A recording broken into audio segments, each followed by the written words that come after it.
savings are at an all-time high. Are you keeping up? Brian, I am so excited about this because this is a piece of good news. And we love when we get to share good financial news with you guys out there in Money Guy world.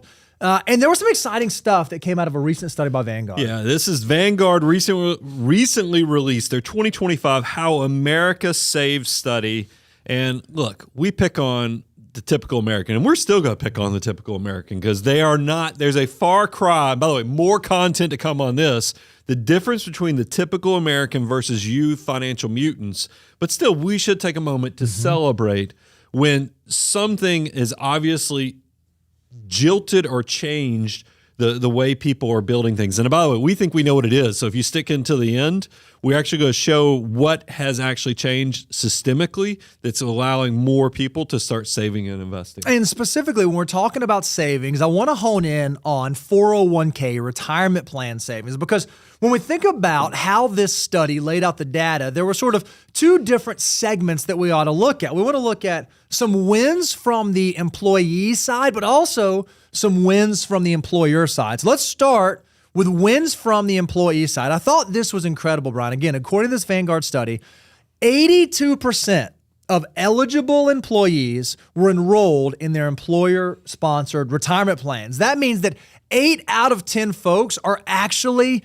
in there and participating, which is huge. People aren't just letting life happen, ignoring this benefit that exists at their job. Pretty exciting. A lot of folks are taking advantage of it. And obviously, a lot of people are starting to get more excited because 45% of participants actually increased their deferral rate from the previous year. So almost half. That's an all-time high for that many people increased their savings. And what I think is wild is you may be thinking, okay, well, life is tight, expenses are high. I can't do a ton, but it's amazing what even just 1% more can do for you. So if you're someone out there and you want to know how powerful 1% can be, we would encourage you to go to moneyguy.com/resources. And we have a deliverable for you that shows if I can just save 1% more starting right now, it can have a huge impact later in life. It does not take a lot if you give yourself a lot of time to make those changes. Well, that's what, look, we have found out that a lot of you guys are way ahead of schedule on when you started showing an interest in personal finance. If you're in your 20s, if you're in your 30s, I don't care if it's just $50 a month, $100 a month, a little goes a long way because you guys, you can turn the power of your time into your superpower to building long-term wealth. I love that. Another really exciting thing that came out of the study is that 18% of participants, again, this is from Vanguard's How America Saves in 2025 study, 18% of participants actually made Roth contributions. And if you've listened to our show for any amount of time at all, you know that we absolutely love Roth dollars. We love them so much that they actually exist in step 5. Brian, can you hold up the thing? In step 5 of the financial order of operations, they could even exist in step 2. If you're someone who has an employer match and it makes sense, you can actually do Roth contributions and still get your employer matching. And 18% of participants desire to have tax-free growth inside of their portfolio. Yeah, that's the key thing is tax-free growth. And for young people, that's a superpower upon itself. Now, look, this is where we're a little different. We give you the nuance that not everyone should do Roth, though. So that's why you have to kind of lean into our content. Once again, we encourage you to go to moneyguy.com/resources. We have all kind of tools, worksheets, and other downloads that you can use to try to figure out what's the best way you should be saving in your 401k. And then last thing on the employees, think about this. The average account balance, again, this is from 24 to 25, average account balance increased by 10%. So if we look at, again, this is according to the survey and study that Vanguard did, the average account balance in 401ks is about $148,000. But if you look at the median, it's about $38,000. Those numbers are up 10% over last year. So some of that likely has to do with market performance and the market performing well over this last year.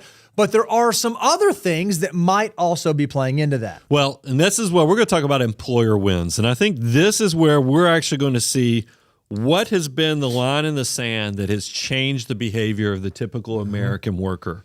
And the first thing is 76% of plans allowed employees to join immediately. That's an all-time high, meaning you didn't have to wait a year, you jumped right in. I thought it was also 86% now offer Roth tax-free saving opportunities. That's an incredible thing. That's up from 74% in 2020. So that's a marked difference. Yeah, right so there. think about that. 3 out of 4 plans allowed for Roth contributions in 2020. And here we are just 5 years later, and now 8 out of 10 Close to plans 9 out of 10. make it available to you. I like to think that we get a little bit of credit for that, Brian. I like to think that the Money Guy Show is the reason why employers are starting to do that. Well, if you want to jump on that train, we'll have to say that we're part of this as well. Is that part of, and this is the stat that I think is really driving a lot of this.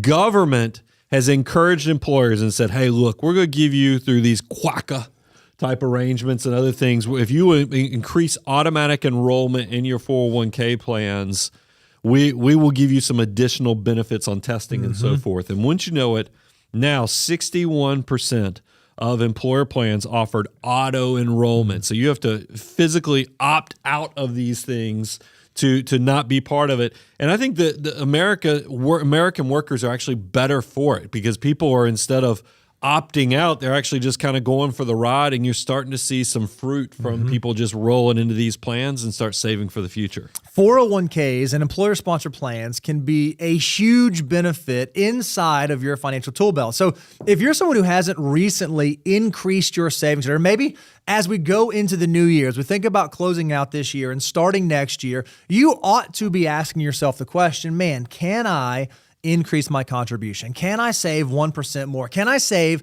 an extra $100 per pay period? Because we know most millionaires actually hit millionaire status inside of their employer-sponsored retirement account. So it is a huge opportunity that you should be taking advantage of. And it seems like a lot of your peers, a lot of your colleagues, a lot of your coworkers are beginning to do that. And I think, Brian, one of the reasons, I've already said this, that's happening is because we talk about it so much here at the Money Guy Show. Yeah, it is definitely something that, don't sleep on it. The government, despite what social media tells you, your 401k can be a superpower with that free money from your employer, plus the just consistent savings, always be buying, being reinforced so your behavior and other things don't happen.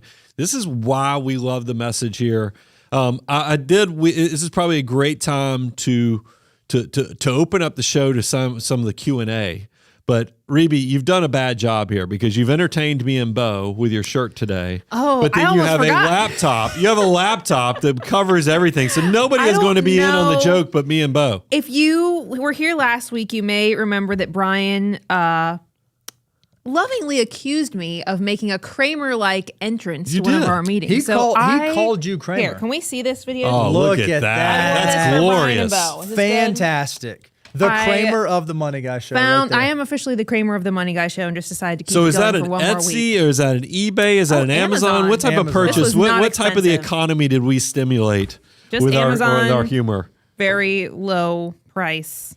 Cosmo Rebe. There's a lot of Kramer merch out there. Oh yeah, on there's Amazon. a lot of Kramer memorabilia. Very well beloved. Character. So I'm choosing to take it as a compliment.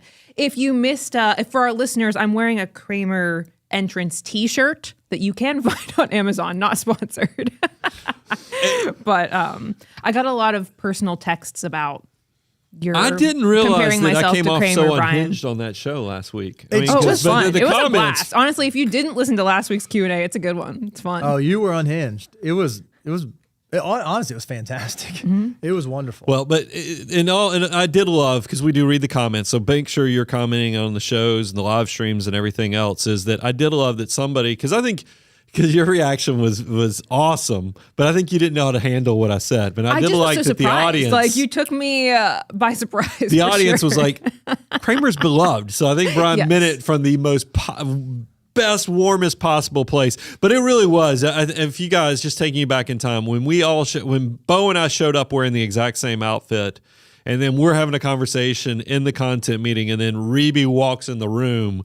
I mean, it really was wearing the exact same outfit that they were wearing. Could drop with the silence that followed, and that's why I immediately was like, "Holy cow!" She just came in like Kramer. You inspired me to go back and watch a couple Seinfeld episodes, and they were fantastic, weren't they? They were great, and Kramer was the most interesting character. Like, it was always fun when he made his entrance. So I mean it. I'm just owning it. Those episodes were spectacular.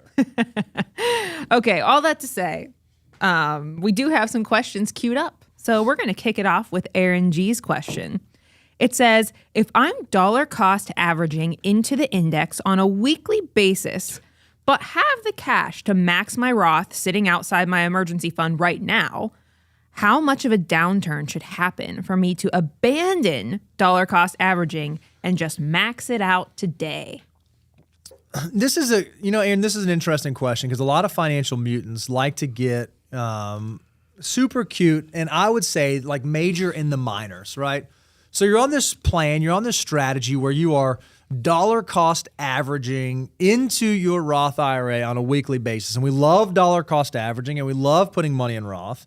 But one of the things that I ask the question is, okay, is the juice of this strategy worth the squeeze? And this is what I mean by that. If you're somebody and you have a net worth to where an annual Roth contribution, $7,000, is fairly immaterial to the rest of your net worth. Let's say that it's like less than 10% of your total net worth. So you have a $70,000 portfolio, but every year you're putting $7,000 in your Roth. I would argue, I don't know that I would even worry about doing the weekly DCA thing. I would do something where I could just set it and forget it. Either annually drop in that $7,000 once a year or set it up on a monthly basis or even leave it on the weekly basis. Because odds are, if you're trying to like accelerate or change the strategy for $7,000 divided by 52 weeks of the year, even if you waited for a downturn and even if you accelerated it, you're likely just opening yourself up for an emotional roller coaster thinking, oh gosh, I did it 1 week early or 2 weeks early or a month early. I would remove that from the equation and just let your strategy stay in place and continue to invest without trying to get so particular with it. I don't know, because I know we recorded it, I think it was last week, but there's a show dropping with all of our rules and guidelines that are downloadable if you go to moneyguy.com/resources. But one of the things we've talked about, and I love that we actually put numbers, this is how nerdy we are, is we did the Goldilocks rule. Because there's this crazy debate out there in the personal finance world where everybody's always debating lump sum versus dollar cost averaging. And look, it's inherently already a flawed argument, and because statistically, lump summing wins because 8 out of 10 years markets make money. Well, that's a huge statistical, head start for lump sum investing. But what you always have to be mindful of is what happens on the one-off years, the 2 years out of 10 where the market gets its teeth kicked in. If you put in $1 million, you'd be pretty upset that you fell into that statistical outside the norm process. So that's why we were like, hey, this is an easy enough thing to figure out, is that why don't we say as a percentage of your total investable assets, if this is small, who cares?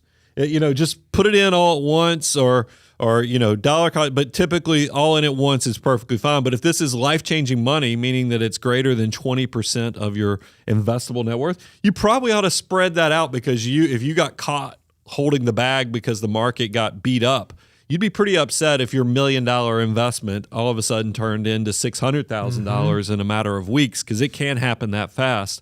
So that's go out there and look at that. We've done content on it, but here's something better. Well, or adds to, know thyself. If you're brand new into this investing game, I love the thought of dollar cost averaging in a systematic way into your Roth, because maybe, like we've had guests on Making a Millionaire that are in their 20s, and this is beyond just doing the employer match. The Roth IRA contribution is the best way that they're saving. Absolutely. So why not go ahead and set up a behavior that's automatic for the people that just is, it doesn't matter what's going on. You're just automatically investing every month, every paycheck. But you've said something, Aaron, that makes me think that you're beyond this. You're kind of a financial mutant like myself, is that I loved the process of investing monthly, that I was like, what would be better? Twice a month. If this is good, I should do this even more. And then after I got into doing investing, I was like, what feels better as a financial mutant instead of investing every 2 weeks? It'd be cool if I was investing every week. That way, the weird financial mutant type things, when the market gets its teeth kicked in, you're like, yes, I'm buying into this downturn or this volatility. But when markets go up, you're like, yes. So it's a win-win all the way around. So now he's decided he's actually dollar cost average daily. No, I don't do daily. I've not got, but I do weekly. I do invest every week, and it's set up automatic. And I love that. But if you're one of those people, then I think you're probably beyond. And this is going to be counterintuitive to me saying weekly, but that you probably can now put in the Roth once a year. That's what I do. So I set up my monthly joint account, goes in every week, but then my HSA, my Roth, backdoor conversion strategies. First week of January. Those are typically done all at once just to go ahead and get that money in there and working. But go out there, don't sleep on this Goldilocks rule, but it's more about know thyself. What's the behaviors that are going to be successful? Because what I don't want you to do is to go fund it 1 year and then you wake up 4 years in the future and go, crud, I forgot to do all those Roth contributions, because that's a huge risk as well. Or you do something like this. I mean, you're like, man, I've listened to these guys so much. I know that every year, the average intra-year decline is about 14% somewhere between January and December, even in good years. So what I'm going to do is I'm just going to wait. I'm not even going to fund. I'm not going to do any DC. I'm going to wait for that 14% drawdown on average. Then I'm going to do my Roth. Well, you start playing those silly games and you win silly prizes and you get to December and you're like, oh no, I didn't fund my Roth. So I just think put a strategy in place that removes the emotion and focus on the bigger things that have a bigger impact in your financial life. Well said. Aaron G., thank you for your question. We're glad you're here. All right, we've got a question queued up from Kai. It says, I'm 29 and I bought a condo worth $300,000 with $50K equity. Wow. I'm still building up my emergency fund and enough to fully contribute to my Roth IRA. I am going to miss my one times my income by 30 in my TSP. So one times income is talking about our Money Guy markers, I believe. The question is, am I behind? What do you think? What do you have to say to Kai? He's feeling behind. He's got a lot going on. Well, so I'm assuming when you're referencing the emergency fund, Brian, will you hold the thing up for me?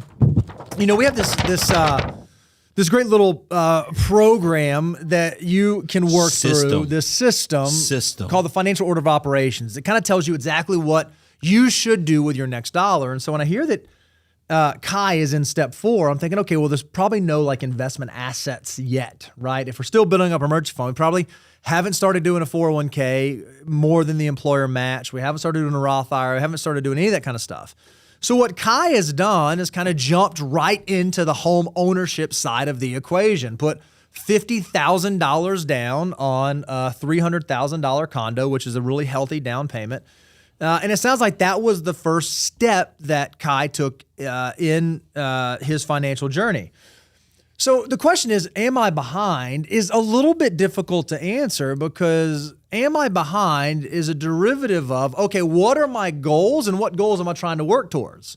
If one of your goals and one of your top priorities, hey, I really want to own my property because I want to start a family, set up roots, whatever, then I'd argue, no, you're not behind based on that. You've already done that. But you do need to recognize that if you also have the goal of financial independence, prioritizing the goal to jump on the condo ownership train with no investable assets behind you has put you behind on the financial independence train, because we like for you to have 1 times your annual salary saved up by the time you're 30. Well, you're 29. It sounds like you're kind of starting at zero, starting at the beginning. Likely going to be hard to get to 1 times your annual salary by 30. But the good news about being young is it's kind of hard to really significantly be behind when you're young. Well, there's a difference between milestones and destinations. Yep. And I think that's what you are behind on that milestone. But you're way ahead of schedule on just the journey of financial independence, because the typical American doesn't even discover personal finance until their 30s. Yep. So the fact that you built up $50,000 for a down payment probably means that you've already got some of the behavioral, because remember, what are the 3 components of building wealth? Is the 3 ingredients is discipline is the first ingredient. If you do discipline, live on less than you make, you create the margin that generates the money. That's the second ingredient. You put that money to work and you give it enough time. The third component, the most valuable of those 3, and voila, you all of a sudden you just start putting these things together, and 20 years, 30 years in the future, you're like, holy cow, how did it get to be this sum? So you picking this up at 29 and already having the key component of living on less than you make, to where you can actually build margin and create money. You've got 2 of the 3 ingredients, and you're even picking this up at 29 years of age, which is well ahead of the curve. So you even got the third ingredient of time. So yes, you failed the milestone, but you're still going to win this battle or war of building financial independence if you just now turn your laser focus onto funding the Roth IRA. Do exactly what you're doing, the financial order of operations. Fill up the emergency fund and then take that white hot focus right into your Roth IRA. And I think you're going to wake up and be like, yeah, this is okay. I mean, because I have written an entire book of all the mistakes and problems. That's the thing. I want everybody to know. Don't get discouraged because you do things a little differently. Realize that perfection is not going to happen for any of us, but it does allow you to kind of know, hey, I can still screw up a lot of stuff and still come out the other side in a perfectly, really good place to where I get my 50-year-old, 60-year-old version is going to look at my 20 and 30-year-old self and be like, job well done, even with some of those things that maybe at the time seemed a little unorthodox. That's what I love about wealth, about building wealth. You can get a lot of things pretty wrong, but if you just get a few things right, you're likely going to be set up for success. That's why the 3 ingredients are so valuable. Is because, yes, the timing is maybe we can compare and contrast or debate, putting $50,000 on a first house, which is well over 5% down payment. Maybe that's the right decision, maybe not, but who cares? You're 29 years of age and you're living on less than you make. This is all going to come out in the wash. Love it. Awesome. Kai, thanks for the question. Hope that helps you think through your next financial move. All right, Alex C. is up next. It says, what are your views on the lost decade? My wife and I, both 31, are on step 7/8. I am concerned that we may see another lost decade in the future, and as a result, lose out on key growth years. Thanks. Alex is 31. 31. Here's what's wonderful about your question, Alex. I know 2 guys that were investing and were helping folks invest and were helping folks navigate their financial life during that lost decade. Here's what I think is, and I'm Bo, you're always so good with the data points, better than me, because the 2 numbers I'm getting confused is there's 2 periods of time that people always bring up, and one of them is a lot closer than the other. But the Great Depression, there was actually like a 20, 30-year period where the market was actually down. If you look at it over 25 so instead of years. it lost 1 decade, it was like over 25 years. It was lost 2 decades. And then there's the what happened after the .com bubble, and then and then you've got the Great Recession. If you look at that 10-year period, and most people go and grab it, was it 1999? I think it was 99 to 09 or 98 to 09 is the lost decade that everybody talks about, and they scare you to death. They're like, holy cow, everybody's counting on this 8 to 11% rate of return, but if we hit another lost decade, you are hosed. Here's what they never tell you. What do I always, and why do I have such a high inflection point when I talk about this? Always be buying, baby, because this is the thing. If you're dollar cost averaging, which somebody who's 31 years of age, this is the reality of the situation. If you're a 60-year-old, yes, this is scary as all get out, but hopefully, even for 60-year-olds, I don't want you to be scared because if you've done this the financial mutant way, we got you covered through diversification and other things. But for a 31-year-old, you ought to actually hope for. I know that's so weird and contrarian, but you build so much wealth when markets get their teeth kicked in. So a 31-year-old that the market goes down in 2 bad downturns like we had with the .com bubble as well as the Great Recession, every month when we hit those volatile periods, you were buying in. You were buying in every month. And then what happens is when you look back, like the Great Depression, that 25 years, we figured out that if you were just dollar cost averaging through that period, you still average close to an 11 to 12. It's like 11.7 or so. It was between 11 and 12% annualized rate of return during a 25-year period where supposedly it was lost. Same exact thing happens if you were dollar cost averaging through the lost decade of the .com and the Great Recession. You're going to be somebody like me and Bo where you look back and go, what was everybody freaking out about? I built a lot of wealth during that because there was so many contrarian opportunities by just always be buying. Yeah, I think if you look, when people think about the lost decade, it's to say I had this person that started investing in 1998 or 1999, and when I look at where the market was from 98 or 99 to 08, 09, it was at the same place when I just look at what the S&P 500 or whatever index you want to look at was trading at. what we noticed for our clients and what we realistically lived through is that if you were someone that was investing in a diversified portfolio, meaning you didn't have all your assets in a singular asset class, it was actually not a lost decade for you, because there were asset classes that made money, that did do really well. And there were asset classes that helped mitigate volatility. And there were asset classes that helped during the drawdown. And so if you were someone who had a portfolio built that way, when you looked at your annualized return from 98 to '08, or from 2000 to 2010, or from 2003 to 2013, it wasn't zeros. It was not goose eggs across the board. Yeah, there were periods of volatility. .com bubble, portfolios went down. 2008, portfolios went down. But those folks who had a well-diversified portfolio, kept a level head about them, they were back to break even within a couple of years. That's what all the numbers would suggest when you look coming out of bear markets. The average time that it takes to get back to where you were, depending on the type of portfolio you're in, is usually somewhere between 18 to 36 months. So if you can get back to where you were in that 18 to 36 months, you're going to recognize, man, I can do exactly what Brian said. I can keep buying, keep dollar cost averaging, keep putting my dollars to work. And there's a high likelihood that I'm not going to have a lost decade. So Alex, for you, 31, if you're worried about the next decade being the next lost decade, you should be really, really excited. If you're worried about that happening right at the time that you are 55 going into age 65, you need to make sure that your portfolio appropriately matches what your risk tolerance and risk capacity is, so that even if the market and the economy freaks out around you, your portfolio is not freaking out in that same way. This is, I don't know if it'll stay in if we turn this into a highlight, but I think it's worth me sharing the experience share. Is when I came out, remember I graduated college in the mid-90s. And you want to know what really ticked me off being a brand new, freshly minted financial mutant in the 90s is I come out in 95, 96, and then you look at the rates of returns of the financial markets in 96, 97, 98, and I'm putting in what, $1,000, $1,500, $2,000? Because Right. For staff accountant right out of college making $28,000 is just not all, even if I'm saving at a good, healthy savings rate. I've only got a few $1,000s to go in. And I remember being so frustrated thinking, man, this is just so unfair, because I'm watching clients. I remember we had this client, I'm not going to give too many details, but he had $2 million. Fast forward, because it was one of those crazy years in the late 90s, came in the next year for his annual, his 12-month review of his first year with the firm I was at the time. And he had $3 million. He's like, boys, This all right. I started a business. If I'd have known it was this easy to make an extra $1 million, all I'd do was invest, $2 million with you guys. I mean, that's how crazy times were back then.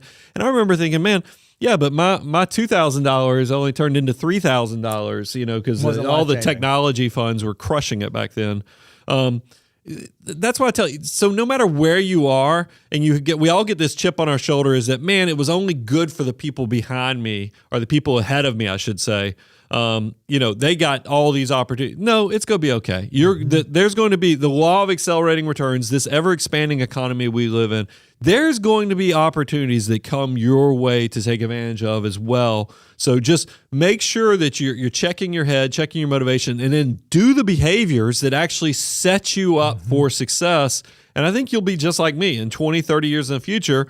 You'll be like, yeah, that was all right. What was I worried about in the 90s when I was jealous of all the older people that were getting those huge returns? It's going to be okay. You will be rewarded for your discipline. You'll be rewarded when you turn that margin or money and put it to work in investments with enough time. You'll come out the other end A-okay. Love that. That's great. Alex C., thank you for the question. All right. Mech E31 is up next. It says, I am 40 and crossed $2 million net worth. Let's so congratulations go. on that, Whoa. first of all. That's amazing. The next part says, I've lost my motivation at work, and I'm thinking about a career change. What are your thoughts on making a bad financial move, but for good for long-term happiness? Oh, we need some glasses here, Bo. Well, yeah, I'm going to let you talk about the glasses, because what I'm going to start with, Mech, is that we have to keep in mind money is nothing more than a tool that allows us to achieve the goals that we have. And so often we get trapped in this idea of it's future goals, future goals, future goals, future goals. But our money does do a very real thing for us today. it provides for goals that we have today. In my world, it provides for being able to feed my family, being able to create memories, be able to do experiences. And we don't do those things at the cost of those future goals, but my wife and I figure out how do we prioritize those goals at the same time. And so, you could stay in a miserable, horrible, awful job that makes you bite your fingernails on Sunday and just is not giving you a quality of life. But is the cost of that worth it to build for some future goal that your mental health may not be able to get you to? So I would begin to reassess and think through, okay, if I know that I do not like this job, I do not have motivation, this is not where I need to be, and this is not what I want to be doing right now, I think that's when you begin to say, okay, based on all the work that I've done up to this point, based on the fact that I'm 40 and I've got a $2 million net worth, what options are available to me because of the hard decisions I made earlier on? And when you begin to do that, you can put on your 3D glasses. Well, before I get into the 3D glasses, there's something I want to make sure, because it said it was lacked motivation. I didn't know there's a difference between being bored at a job that's a perfectly good job that you're good at and can create a lot of resources and other things versus just missing out on purpose and being unhappy and chewing on your fingernails on Sunday. So I'd also compare and contrast that too to figure out where you are, because some people, you might be in a really good situation, but you're and the grass always seems greener. So I would do some self-reflection on that. But then this is the way I look at money, because Bo is exactly right. Money is no more than a tool. In the beginning, it pays for your basic stuff, your shelter, your food. These are the things when you see those studies on happiness and stuff, it's not really happiness or fulfillment. It's more of, do you not have to worry about where your next meal or where how you're going to pay for your shelter for your family and your loved ones is going to come from? That's a key component of what money as a tool can do for you. Beyond that, you're going to start realizing, hey, I need to start being in control of knowing, how do I use my time? Because in the beginning part of the journey, you're trading your time, your labor for those paychecks. But down the road, I want you to be thinking about your money, your army of dollar bills, to where you own your time and do what you want when you want. But it does scare me, because when you get to be 40 with $2 million, that's way ahead of the curve. So that's going to give you lots of opportunities to look at money as a tool to figure out how do you own your time. But that does now lead to the next exercise of, you got to put on your 3D glasses before you because what I don't want you to do is to cross the threshold, because you're obviously in a good paying job, to be able to create $2 million at 40 years of age. There's some money being generated. There's a pretty big shovel somewhere in the background. I don't want you to walk through the threshold of saying, I'm kind of bored, or I'm not getting what I want. I'm going to walk through this. That might be the right decision, but it also could be a horrible decision if all of a sudden you come out and 6 months later, you're like, what was I thinking? I'm having a midlife type crisis, and maybe I didn't do this right. So here's the 3D glasses. I want you, before you go cross through that threshold to make a big life change, I want you to actually put pen to paper or Excel spreadsheet or however, sheets, whatever you want to use, to where you're going to run 3 different 5-year scenarios. I want you to say, okay, let's do the dream plan. This is where I get to land my next job. I wake up every morning feeling like, rainbow sunshine, and it's awesome. And you model out everything working out exactly like you want. And then you do the down to earth plan. You say, okay, I'm going to change jobs, but I'm also going to have some bad things that might happen. This is the way I think it will work. And then don't skip out on this third one, because this is nobody likes to do the third one, and that's the do-do plan. There's the 3Ds: dream, down to earth, and then don't skip the do-do of you change this job, and then 6 months in the future you realize you made a huge, horrendous mistake, and now you have to figure out, how do I recover from this mistake of letting my emotions or something make me do this decision. If you do this on paper or through your spreadsheet or your 3D glasses plan, it's going to be much better to experience it there versus in real time and in real life. And if you go through that exercise, I think you'll then now have the variables to determine, hey, a dashboard view of, is this the right decision to do career changes? And I think career changes, we have a whole wing of them back there in our financial planners that come from engineers, doctors, musicians, songwriters, producers, I mean, it's kind of amazing how people can have some success, and then yes, we've seen some successful transitions, but just don't skip out on, because I think sometimes we don't realize how unique we are when you have these opportunities. I just don't want you to walk away from something without making sure you do the other side of the equation work as well. Love that. That's great. Mech E31, thanks for asking the question, and hope that helps you think through what you're going to do next. I'm going to sanction a tangent. Oh, I know, surprise. You- We've so- had several she's people going to ask sanction Brian. a tangent. I'm That means she's sanctioning going to a allow brief tangent. a tangent to happen right now. We've had several Sanction. people ask. I thought that was like we're going to put a fine on it. No, you're going to allow this we're going to occur, allow. not put a fine on it. Allow We're going it. to allow it. Okay. Well, I was we've like, had what did I several- say? Well, how much money could we raise if we put fines on tangents? It'd be like a cuss jar. The cuss jar. If I had Tangent. $1 Tangent for jar. every tangent, no. We have a new set piece that people are noticing, and people want to Did they know notice it? what Lot the of people plaques noticed say. it. What it says, and I can't quite read it from here because your head's right there. So I was wondering if you could tell You want people me what to it read- says. Are you getting up? Oh, here we go. Why are you getting up? So I could look at the prop. So we could actually. He show loves a people. prop. Because by the way, Caleb. But was like, Caleb why said- did you I do noticed this? it the other day when I came in, because I gave this to Caleb. It came in, and Caleb goes, "I'll show you where." I said, "Should we put it in?" I was like, "Is it too much?" And he's like, "I'll tell. We'll see if we can fit it in." So here you leave today and enter the world of yesterday, tomorrow, and fantasy. Does anybody know where that's from? I'm sure in the I comments mean, somebody it has is. to be Disney, right? It's Disneyland. Yeah. I mean, so this is when anybody walks into Disneyland, you go under this plaque. Well, when you join Disney 23, this is one of the membership perks that they offer you, is that you too can get your own. You'll be happy to know plaque. we actually had someone in the comments say, "Oh, I bet he's a D23 member." So we our folks. Yeah, we actually had a had few those- people Oh, you're clocking it getting up and again. mentioning Disney. I want to put it back so people can see it. There we go. Sorry. Is that a good enough tangent? That was fantastic. Thank you for. I mean, I thank thought you it for was cool. humoring me. I mean, because it was like that or like a Spirit shirt. And I was like, I'll never wear that shirt. But I definitely, when I saw that. Now, You're like, I got a place for that. y'all will have to tell me, because y'all know part of my fascination is that if I've read some book, Walt Disney, Roy Disney, the duo, because I love them both. I mean, I really do, because Dynamic Walt duo. was the visionary, the dreamer, and the creative, but then his brother Roy was like the accountant mindset, and I think a lot of people don't give Roy enough credit for. He's the one that took his brother's dreams and tried to figure out, how do we actually make this work? Because Walt was kind of a wild man. He didn't care about debt. He didn't care about, he would just do it because he wanted to do it. It was Roy that was kind of the builder in the background of fulfilling that. And that's what I think is just so cool, thinking of, Walt having this vision that, he didn't have something to do on the weekend with his girls.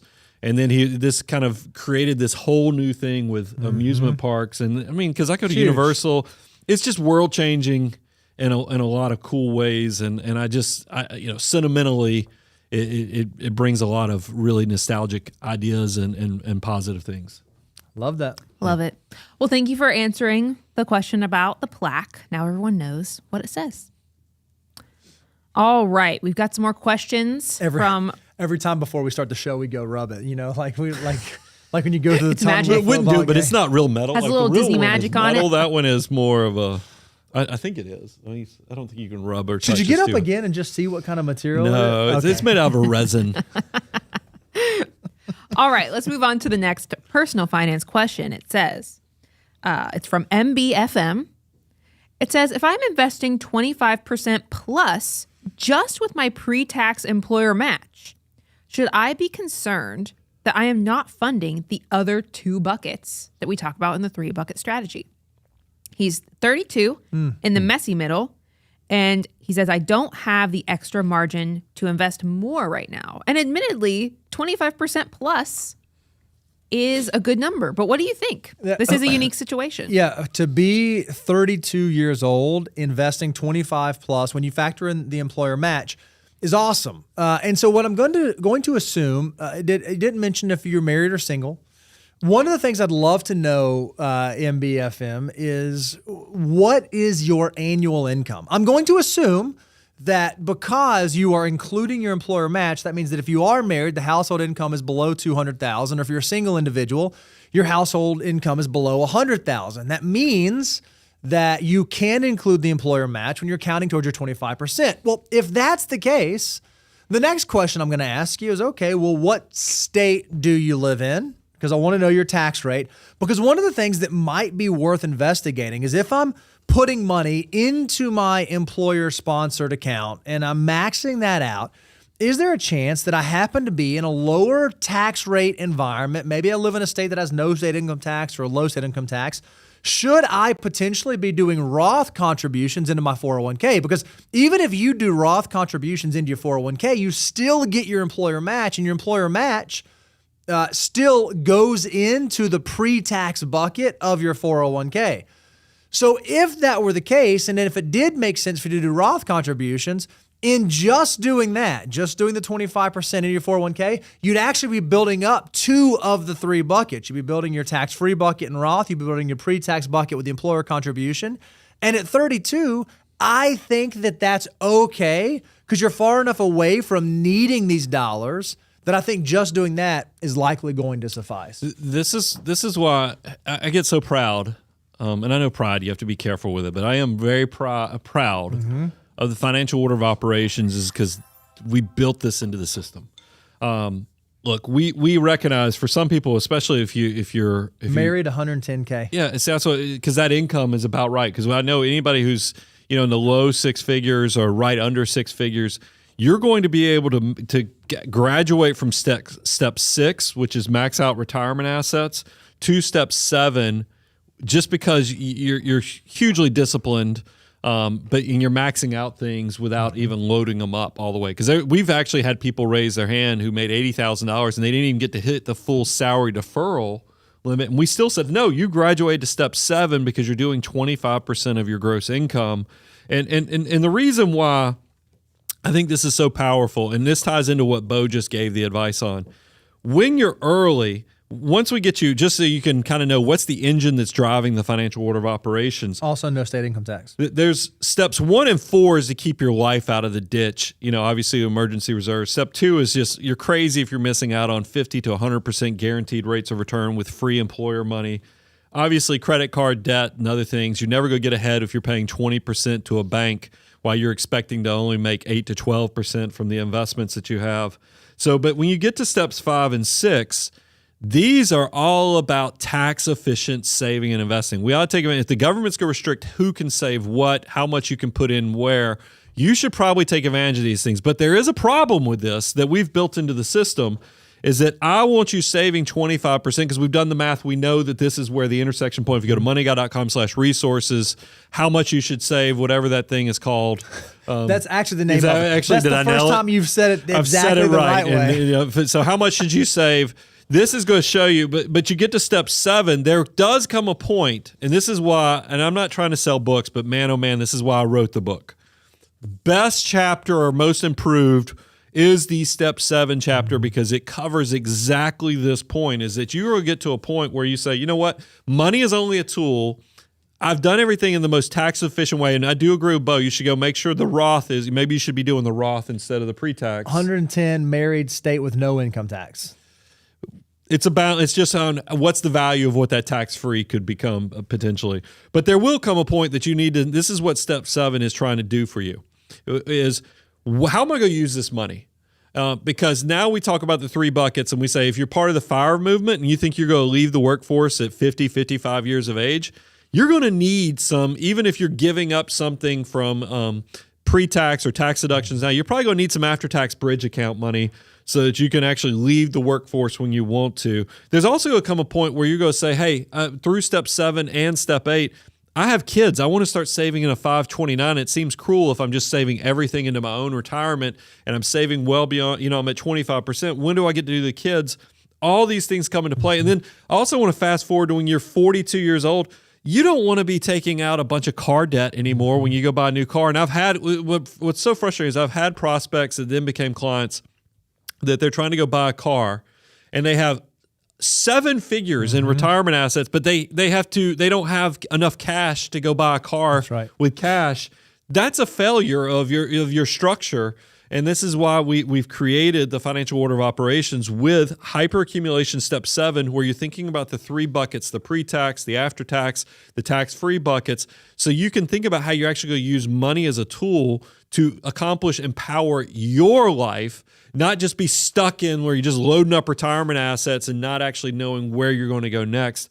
We got you covered. And that's why I love that the system is so in-depth and it's so well thought out. It's almost like we manage money for a living and said, hey, there's a lot of systems out there, but they don't have the nuance to actually tell you, because you're going to get beyond basics of just basic debt and other things. You're going to want to know how to actually maximize and build your money in a really good way. And I'm pretty proud that I think we did it. Love it. That's great. That was a high five right there. No big deal. That was so sweet. Well, MBFM, you got them to high five. At some they point, loved answering that question so much. So thank you for submitting it.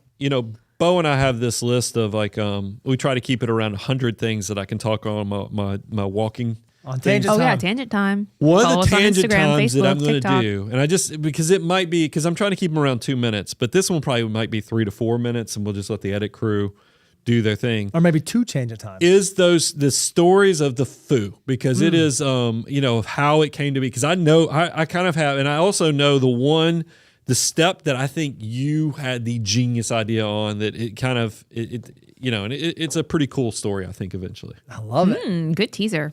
Do I know? I haven't recorded that yet.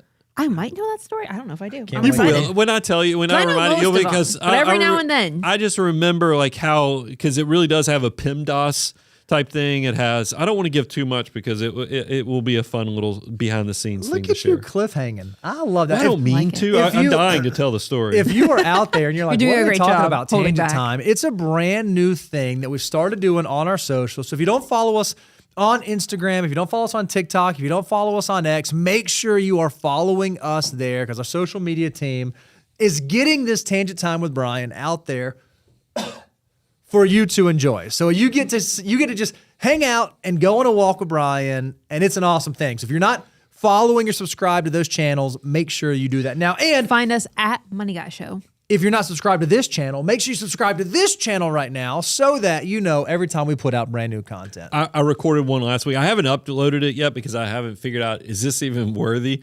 It's when you and I were going to make smoothies. Oh, buddy. That's a good one. Honestly, selling please at a record that festival. one. You know Please what? record it. Your wife gets all of the credit does in the video, for too. diverting us out of that So, one. look, I'm hoping these tangent times will be not only fun little Brian Bowe stories, but there are some teachable moments in there. There's also why I love Disney. I mean, I try to put, there's no limits besides just what the content team says. Yeah, I wouldn't say that.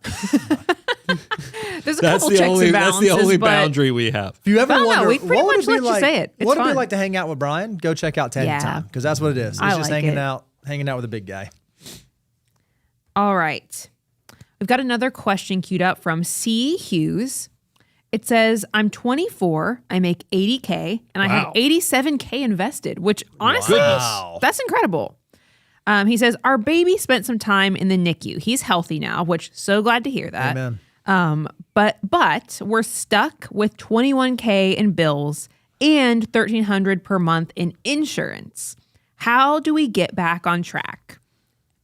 And I understand this question. It's like, this is what the insurance and the emergency fund is for, but now what? What would you this say to seems C. like Hughes and his family? What C. Hughes has fallen into is what he thinks the foo is versus what the reality of the foo is. Yeah, so I've got 87 invested. Baby, we racked up some medical bills, but now we've got $21,000 in bills and 13. How do we get back on track? I want to empathize with you, because a lot of folks, unknown things happen. And sometimes unknown things happen with the people that we love. In this case, it was your child, and I'm glad to hear that everything is better now. But there was a cost associated with that. So for some reason, I don't know what your health insurance looked like or whatever that was, but you have $21,000 in bills outstanding, and you're trying to figure out, how do I knock this out? Like, how do I do this? Well, the first piece of advice I would give you, and this is one thing I don't think a lot of people realize, is that when it comes to like medical bills and when it comes to having costs that you owe, everything inside that world is negotiable. And what I mean by negotiable is you call and say, hey, I've got these medical bills and up, and look, I'm trying to put together a payment plan, and I just, and you tell them the story, and you tell them the honest story of where you're at, what you and your spouse are going through, the stuff that you're looking at. Say, hey, I would love to be able to pay this off in the next 6 months, whatever. And they'll say, hey, we will work with you to be able to either put you on a payment plan, or we will, hey, if you can pay this much by this date. It is not uncommon for folks to call and be able to make a deal with the institution that has the medical bills outstanding. So that would be probably the first step I take. Hey, what resources, what options are available for me to be able to satisfy these bills? And then once you figure out what the number is, then you begin working through the strategy of how you actually begin to knock them out. And by the way, I'll modernize this. C. Hughes, I would even, whether it's Chat GPT or whether it's Grok or whatever your AI tool that you're using is I would run through asking, hey, give me some thoughts of how to structure this narrative with the insurance company or with the medical provider. It'll probably be the medical provider themselves, but work with the AI, because I've done this with. Look, I had a car accident in the last 2 weeks, and I said, hey, I haven't been in a car accident in a long time. I don't even know what I'm supposed to do or not do with the insurance companies. I modeled it out, and it's amazing how powerful I think those tools have been to kind of going through and giving you checklists of other things in the background. But here's what I think is also interesting, is exactly what Bo is right. When you get it down to the number of what it really is for you, I want the content team, if y'all could put up there what everybody thinks FOO is, but what it actually is that, everybody thinks it's just this smooth little walk up the stairs. And you're going to go from steps 1 all the way to step 9 and then live your best life. But that's just not the way the world works. What will happen is exactly what happened to C. Hughes, is that you'll be making great strides, and then all of a sudden life happens. And the first 2 things popped to my mind is that I would look at your $87,000, see if there's anything that's easy access, meaning that maybe like after-tax assets. After-tax assets that don't have huge gains in them, because maybe after you get that bottom line number that Bo has you negotiating down, you could just come up with the assets, pay it off, and be done. But if that's not possible, because maybe that money's in retirement assets and there's penalties and there's all kind of other crazy things, that it's just not liquid. Now you've got to figure out how long is it going to take you. You have to basically go back to step 4, the financial order of operations. This is an emergency reserves type thing. You have to go back and from a triage standpoint say, hey, I know I have this much excess in my monthly cash flow. I think I can knock this out in the next 5 months. And then you just need to work with the provider and work out that timeline, work with your financial order of operations plan, but then also keep pressuring yourself as to knock it out as fast as possible so you can get right back to the financial order of operations and start building wealth. Yeah, and I want to, 24 years old is still super young. Yeah. You have a lot of time. It's your issue were medical bills for your child, but a lot of 24-year-olds might have student loan debt, might have auto debt, might have other things that they're coming through. The great thing about being young is you have time on your side that even if this puts you what feels like behind or sets you back a touch, that's okay. So long as you can work through it, get back to saving, get back to where you were from a saving standpoint, all indications are that you're going to be fine. Give yourself some grace as you work through this unique thing of life happening. That was great. A great answer. C. Hughes, thank you for asking the question. We hope that helps. Like the guy said, you've done an incredible job so far. So we just want to say that. So I have no doubt that you'll be able to work through this and you and your family will be right back on track. All right. Well, this has been extremely fun. I do have just a little teaser to give you. I know that you all have really enjoyed, along with us, our Financial Mutant survey shows. So the first one came out, a couple weeks ago, I believe. So go check that out if you haven't listened to it. We are recording and getting ready to release the second show that is going to dive even deeper into more data from the survey. So what you guys are doing with your money, what our clients are doing with their money, what the average American is doing with their money. And I'm very excited for you to see it. It is so interesting. So be sure to subscribe to the channel, subscribe to our email list over at moneyguy.com if you haven't, so that you will be sure to be notified when that comes out, because I just think you're really going to enjoy it. It's fascinating and I'm excited. So I just had to tell you about it. Well, the thing that makes me so happy is that y'all know what a big impact the Millionaire Next Door had on me in the mid-90s. I mean, because I came out with an accounting degree but didn't know how money worked yet. And it was that book and then The Wealthy Barber that kind of changed my life. And then what's really been exciting for me, and I want to give mad respect to Sarah, Dr. Stanley's daughter, who came back out with the next Millionaires Next Door. Great book. We even did the collab with her. But I am very happy that in the seat of somebody sharing annual data on what are the mindsets, what are the behaviors, what are real Americans that are outside of all the consumption society we live in, the contrarian trends that we see with our clients and now we see with our financial mutants, you guys out there in the listening audience. Guys, I think we're doing revolutionary work that nobody else in the marketplace is doing, and I love that it gets refreshed every year. And you guys, y'all have shown up in force, because I was worried. We did the first survey show of the audience last year, and the number of you who responded, I was like, that's outstanding. And then when Reby said, I don't know if everybody will show back up. Y'all showed up and then some. I mean, it was amazing to have 25,000 people kind of jump in. These are getting into sums of numbers that you can actually really start seeing so you have a large enough population to see some trends. It's thank you. I mean, I don't take it for granted, because this thing is already well beyond what I ever anticipated, but I love, and I think y'all can see the heart of this is, the whole thing started back in 2006 when I felt guilty that people who just came into their first $5,000 to $10,000 were going to probably go get, sold something that was inappropriate, because this is back in the decade of B shares and all these other horrible investments. Things have gotten a lot better. Index funds were not the predominant thing back in when this thing first came on the scene.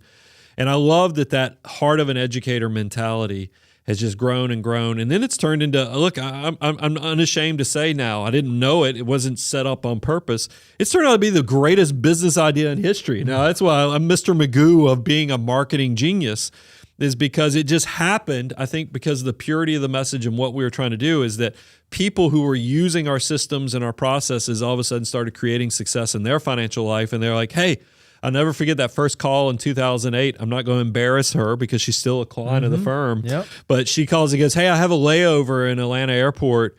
Can we meet? And I was like, what? You want to meet? And I was like, oh my gosh. And then it happened. We had a few more. But by the way, I think majority of these people, all from the 2008, 9, 10, they're all still clients of the firm. Absolutely. And now I've seen a lot of them, they're all retiring, and it's kind of fun to see this. But y'all woke me up to the realization that this thing can generate, financial mutants become Abound Wealth clients. And I mean, that's why we talk about that we'll leave the porch light on for you. And that's why we call it the abundance cycle, is because if you just do what we say, and you don't have to buy any of our products or tools or anything, but if you just do what we say, you're going to reach a level of success that complexity is naturally going to find you. And that's where we'll be waiting for you. And you'll have no idea how excited I get that all this works in the way it does. And I'll close it out at that. I'm your host, Brian, joined by Bo, Reby, and the rest of the content team. Money Guy team, out.